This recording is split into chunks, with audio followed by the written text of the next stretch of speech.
Hello viewers. If you are new to the channel, please hit the like and subscribe button and share it with your friends. Also, click on the bell icon so that you get the latest information about the videos that are uploaded. Hello students, welcome back to the new video. In this video, we are going to continue the ongoing chapter number 16, Water, a Precious Resource. In today's session, we will discuss about distribution of water in India. Distribution of water in India. India receives most of its rainfall due to the effects of the monsoon winds. Not all places receive the same amount of rainfall or at the same time of the year. Some regions such as Karnataka, Kerala, Meghalaya, Sikkim, Manipur and Arunachal Pradesh get heavy rainfall during monsoon. So what is the source of most of the rainfall in India? It is the monsoon winds. But all places does not receive the same amount of rainfall or at the same time of the year. So the states like Karnataka, Kerala, Meghalaya, Sikkim, Manipur, etc. receives the heavy rainfall due to monsoon winds. West Bengal, Odisha, Andhra Pradesh get rainfall due to the effect of cyclones from the Bay of Bengal.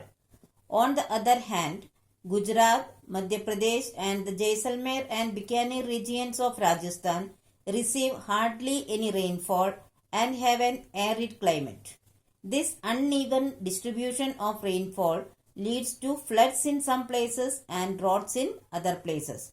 So at the same time of the year, in India, we can experience floods in some places and droughts in other places because of the uneven rainfall. See, the places like Gujarat, Madhya Pradesh and Rajasthan have an arid climate. Arid climate means the lack of rainfall or lack of water in the atmosphere. Dams are built across some rivers to control the flow of water. When it rains heavily, the excess water flowing in the rivers is allowed to enter the dams through many openings and is held back behind the high walls of the dams. When required, gates of the dams are opened and water is directed to the nearby places through canals. The Bakranangal Dam is built on the river Satluj and provides water to the states of Punjab and Haryana. So you all are familiar with the term dams. What are dams? Dams are the big walls built across the rivers to control the flow of water. So when it rains heavily, the dams get filled. And when it is required, the gates of the dams are opened and the water is directed to the nearby areas through the canals. Examples are Bakranangal Dam built across the river Satluj.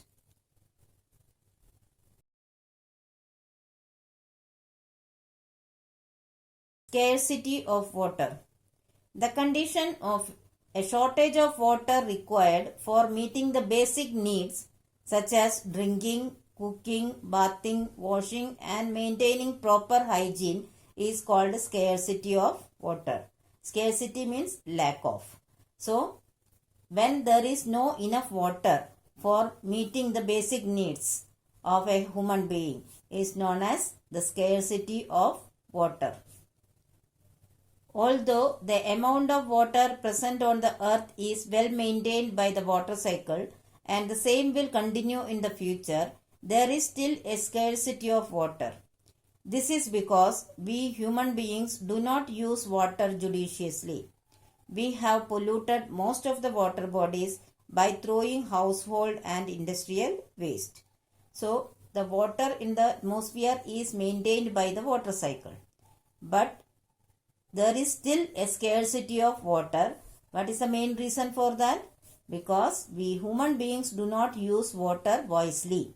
We have polluted most of the water bodies by throwing household and industrial waste and made them unfit for use. Due to advanced technology, we draw groundwater at a rapid speed without giving it enough time to get replenished by infiltration of rainwater.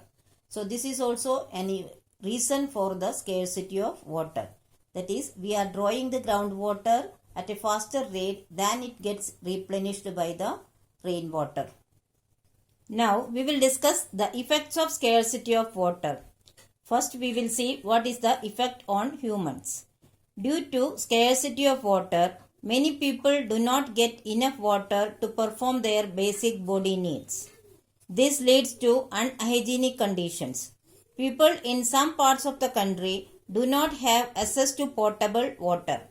Hence, they are forced to use unclean or sometimes polluted water. Consuming contaminated water leads to various waterborne diseases such as cholera and jaundice. So, the scarcity of water affects the human beings very badly. They are forced to live in unhygienic conditions or drink the unclean or sometimes polluted water. So, consuming such contaminated water leads to the waterborne diseases such as cholera and jaundice. Now, let us see what is the effect of scarcity of water on plants. Plants need water to carry out photosynthesis and transport substances to different parts. They wither and die when there is lack of water. Animals too need water to survive. So plants cannot survive without the enough water because they need water for photosynthesis and also to transport substances to different parts of the plant. Animals also need water to survive. Now let us see what is the effect of scarcity of water on land. With a shortage of water, the soil dries up and over time loses its ability to allow water to percolate. This has long-term effects on the land and it eventually becomes barren. As vegetation growing on the land dies, the soil is exposed and becomes prone to erosion and desertification. So what is the effect on land?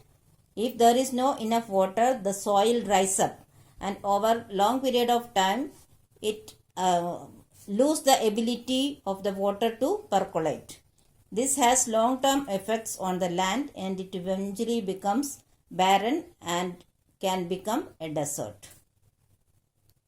So students, I hope you have understood the topics very well. But still, if you have any doubt, you can write in the comment section. I will surely try to solve it as early as possible. Here are some review questions. Please solve it in your notebook. Thank you.